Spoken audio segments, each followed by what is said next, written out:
Welcome back to Reality Asserts Itself on the Real News Network. I'm Paul Jay, and continuing our series of discussions with Thomas Frank. Watched all the rest, because the whole conversation kind of has a flow to it. But we've been talking about American politics of various kinds. And on Reality Asserts Itself, sometimes we start with this and sometimes we do it part way. We want to get the story of who the person is we're talking to. What I mean by that is, why do they think what they think? Not just what they think. What were the main things that formed their political view, the way they look at the world? And so that's what we're going to do now with Thomas Frank. Thanks very much for joining us again, Tom. Paul, it is still my pleasure to be here. But that may change in this segment. Tom is a political analyst, a historian, a journalist, and a columnist for The Guardian. He's formerly wrote for Harper's Magazine, Salon, The Wall Street Journal, founded The Baffler, and he's written several books, including What's the Matter with Kansas, and most recently, Listen Liberal. So, you're born in Kansas City, Missouri in 1965. Correct. Give us a sense of what you were born into. What I mean by that is the kind of culture, the class, the... So when my family lived in the suburbs. Kansas City is mainly in Missouri, or it was at the time. It's since spilled over the border, but my family lived in the suburbs in the state of Kansas, and at the time we lived in a pretty blue-collar suburb out very far away from from downtown Kansas City, Missouri. It's not as far anymore. The city has grown enormously. And at some point we moved to a very wealthy part of Kansas City, of the suburbs of Kansas City. Was that a change in economic situation for your family? Family got wealthy? Not all that wealthy, no. It was it was always a sort of, I don't know how you'd put it. It was like we lived there, but we were clearly not, didn't belong there. You know what I mean? And so the kids that I grew up around, were the sort of ruling class of Kansas City. But there was always I was clearly not one of them. And I'm assuming very white. Oh yeah, absolutely. What did your family do? What kind of work? My dad was an engineer, and my mom was a nurse. So, as you come to consciousness, I'm assuming, like most Americans, when you hit pre-K or kindergarten at least, you got to put your hand here and pledge allegiance to the flag. Oh yeah. Yeah. And I did that with enthusiasm. You did and still do. No, did. Did. I mean, I don't go to school anymore. Yeah. But, with enthusiasm. I was a very conservative kid. It was the early 70s. I started elementary school, would have been in 1970 or 69 maybe. So Vietnam War has to be at least within your horizon. Yeah, absolutely. And I was very patriotic. And I remained that way for a long time. In fact, I was, politics takes a long time to dawn on you, but I was a fan of Ronald Reagan. I was very conservative. In high school, I was very conservative. I went to a high school reunion of mine, and some guy that I knew in high school was surprised to learn that I wasn't still a conservative. Yeah. Anyhow. I've talked about this before in Real News, but I grew up in Canada. I'm a dual citizen, but I've always seen Americanism as pretty close to a religion, and then many religions weave Americanism into the actual body of the religion. Yes. The flag is pretty close to Jesus in some religions. Yeah. Was that for you? I was, I kept the two separate, of course, but I was also very religious. But no, the kind of fundamentalist or evangelical excess, I would say excess, the stuff that we associate with evangelical culture, no, that was not familiar to me at the time. I went to a mainline Protestant church, and although I was very familiar with obviously with religion and was pretty religious, no, I knew to keep the two separate. But both religion and what I'm calling a religion of Americanism, and even if they're separate, they both need great leaps of faith and have big doses of fundamentalism in them. Yeah. And certainly the way history is taught in most schools about America, it's a rather religious view of, naive view really of American history. Yeah. It still gets to the core of your psyche. Like you start, you have a sense of who I am. That's very much at the core of who I am. Now here's where the sort of story of my political development takes an interesting turn. And that is that Kansas, so I was growing up, now, like I said, in the suburbs of Kansas City, Missouri. So I'm just over the border, just barely in Kansas. But they did, in my elementary school, one thing they did emphasize was that we were Kansans and we were different from those people in Missouri, And in fact, Kansas had fought a border war with Missouri 10 years before the Civil War over the issue of slavery. And it had been pretty savage, This is John Brown and that kind of thing. They called it Bloody Kansas. And so Kansas identity was very important to us. And one of the things that was, that now looking back from my middle age on back at my youth is how populist everyone was that I grew up around. That populism was just in the air we breathed. That this distrust of authority, this hatred of elites, aristocracy, presumption, all of that was just second nature in Kansas. And what's funny is that, like I said, I was surrounded by fairly affluent people, and they were this way too. Everyone was this way. Only they had a weird, and this again didn't occur to me till many years later, they had a weird sort of upside down way of understanding populism, which is that the elite that is holding you down is the government. And in fact, it took me years to understand that this was in fact, this was populism stood upside down. This wasn't the real deal. I didn't realize that till I went to college. When Ronald Reagan was running for, Ronald Reagan had his whole populist appeal, and I bought it, man. I thought he was, by the way, Carter did too, and I liked that too. I liked both these guys, Jimmy Carter and Ronald Reagan, but Reagan really had it down. He had that, remember that sort of Reader's Digest way of talking and those anecdotes that he would tell, and where you're growing up is predominantly Republican. Yes, Kansas was very Republican. Now, Missouri was not. Missouri was this is Harry Truman. Harry Truman was also from a suburb of Kansas City, Independence, Missouri. Missouri was traditionally a Democratic state, but Kansas was Republican. Now, this is true, but it also confuses a lot because the Republicans were not necessarily right-wing. The Republicans in Kansas were not necessarily right-wing, and the Democrats in Missouri were not necessarily left-wing. They're all over the map. Well, these are one-party states. Well, the big dividing issue of that time, as you start to come to more political consciousness, and it's a very political period, is the Vietnam War. That's right. Now, I got to say up front, I'm going to ask the question, but Tom told me already he's not going to talk too much about what his parents think or don't think, but I'm asking anyway. What was your own, as you grew up thinking about Vietnam War? What was it in your family? What was it in your community? Because across the country, there's nothing more divisive at the time. Yeah, Vietnam War. So I was very pro. I built plastic models, and I loved fighter planes from World War II. And for kids my age, World War II was still the great heroic story in the background, and we admired and honored those. The other kids' dads had all been in World War II, and so it was tough to. For that realization to happen that the Vietnam War was a bad idea. But I think even in the most patriotic communities like the one I grew up in, people came to that understanding.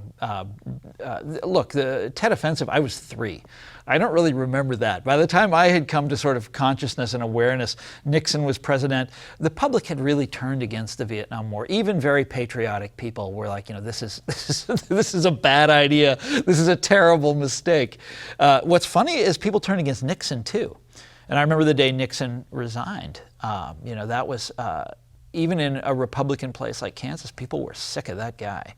They were glad he was gone. But for you, and for many other people, it's still an individual bad apple But in terms of the Republican view of the world, Right. No, I didn't understand. that's not yet challenged. But Nixon also wasn't particularly, he was conservative in the way that he sort of pioneered the strategy that the Republicans have used ever since then. But he wasn't a particularly conservative president or anything like that. It was, all the sort of way that we understand modern conservatism didn't come in until later on in the 70s. I mean, in the 70s, the country started turning that way. But I did admire Ronald Reagan. I confess to it. I thought he was a great man. I thought he was a real historic figure. But I was 15 in 1980, and the way I think about it is I was exactly the age when you should admire a guy like Ronald Reagan, because he speaks in fairy tales. He's talking to children, and that's how he understands the world, is with these very simple, these very brightly colored, visions of right and wrong. And so I was exactly, I think, the way I think about it, I was the target market for a guy like that. Do you remember? And his slogan was, although I don't know if it was his slogan, but "Make America Great Again." Yeah, it was his. And he said this all the time, and they had a whole bunch of he had a whole bunch of different ways of putting it. And I was one of the ones who I believed in that very profoundly at the time. And I really believed in national decline in the Carter days. I watched Jimmy Carter's malaise speech on TV. I remember where I was sitting when I watched that. And for people that don't know, Carter gave a very unusual speech for a president, talking about how there was something that ails us. I forget how he put it exactly. They called it the malaise speech later on, but basically that we were a society that was in love with consumer goods. It was really weird for a president to sort of give this diagnosis of what was the matter with America, and he did it in this very somber way. He, never smiled anymore, and that. Remember, Carter always smiled in '76, but by the end, he was this very somber man. And I thought, when I saw that speech, I was like, this is really profound, for the president to say something like this.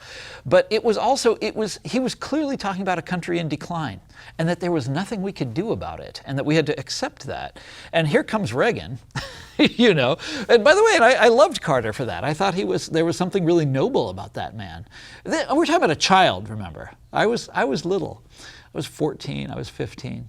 And here comes Reagan, and America, we're going to make America great again. It was a perfect response to Carter's gloomy outlook. And as a child, I was just like, fantastic. Sign me up. This sounds great. Well, one of the core theses of Reagan is that socialism equals dictatorship, big government. Yeah, big government. Yeah, and I bought that. I thought that. And you're still believing in that when you hit college. Yes, I was, as a matter of fact, and and I was involved with the Republicans and in college and all that sort of thing. And let me just say, the equation of socialism and big government ain't necessarily true, but that's the way it was portrayed. Of course, but the whole libertarian way of looking at the world, where everything was a question of government. Freedom is the extent to which you don't have government. It's one-to-one. Freedom is this, government is this. If government gets big, freedom goes down. If we have freedom, we have less government. That was very plain and obvious to me. And the reason it was plain and obvious to me was because all the adults I knew, that's what they said. They hated government. They hated paying taxes. They were all small businessmen, and that's the way they looked at the world. And so I understood things that way. And it wasn't until years later, I was in college, I took a summer job, and it was am I allowed to curse on your program? Hold on, let me check. Is he allowed to curse on the program? You can't use more than 5 letters in the word, but yes. It was a shitty job. It was an ill-paid job. And I started to get a taste of what capitalism is, and it astonished me to learn about it. That this is actually what it is. Well, even to use the word back then was shady. Capitalism? To say, use whatever. You can use whatever. Yeah, that's right. You use whatever word you want. I mean, the economic system of our country.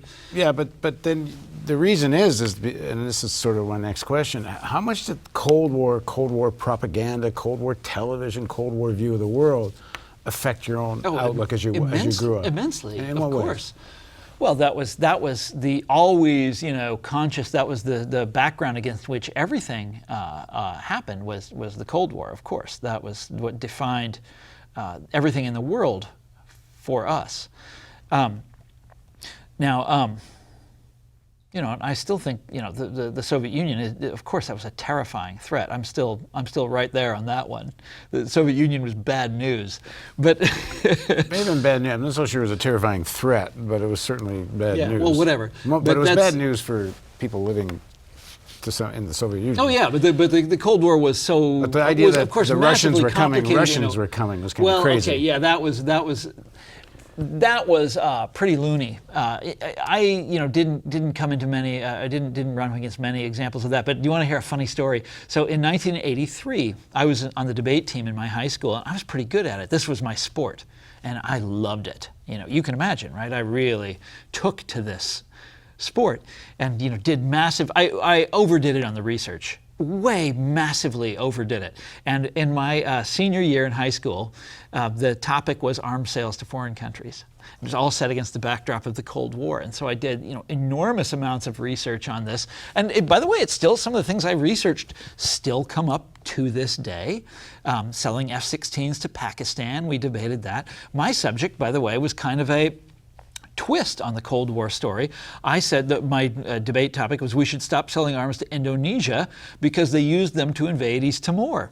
And they had committed these incredible atrocities in East Timor, which we would then prove, using all this horrifying, and it's still a horrifying story. You're doing that, and you're still in more or less Republican. I'm still, I had a picture of an F-16 on my briefcase. I remember that, right? But there's always, there's always stories around the edges of the Cold War that are just horrifying and awful, And these people certainly didn't deserve what Indonesia did to them.